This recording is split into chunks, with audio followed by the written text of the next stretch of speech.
is $7.25 an hour, is that enough to live on in America in the year 2025?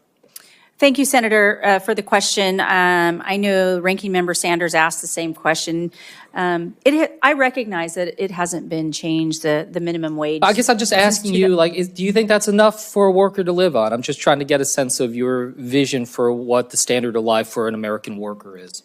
Yeah, well, I mean, again, for every state, for every community, again, I mentioned Oregon. What happens in Portland doesn't happen in Grants Pass. It certainly doesn't happen over in Eastern Oregon. I understand that about Oregon, but I guess I would ask you, what is $7.25 an hour? That is what in an annual term? Do you know off the top of your head? Oh. It's not a math question. Yeah, so I'm just trying to get a sense of it. So it's about $15,000 a year. Yeah. So I guess I just want to ask you, do you think that there is a state in this country where someone can live comfortably on their own for $15,000 a year?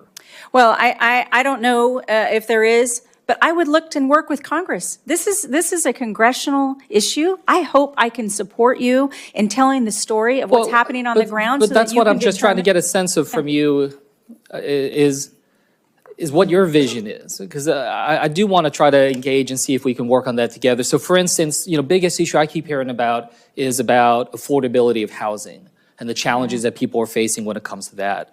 So again, I'm just trying to get a sense of where you're at on this. Like, do you have a sense of what percentage of someone's salary should go towards housing? Is there an upper limit in your mind of where you'd like to see that? Well, I know oftentimes they talk about, if it's 10%, 20%, but here's my commitment, Senator.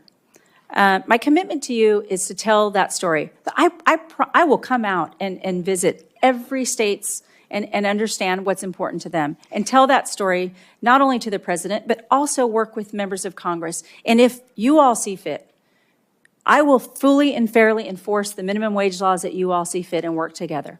I know, again, It needs to be a conversation between us here. It's important. It's not just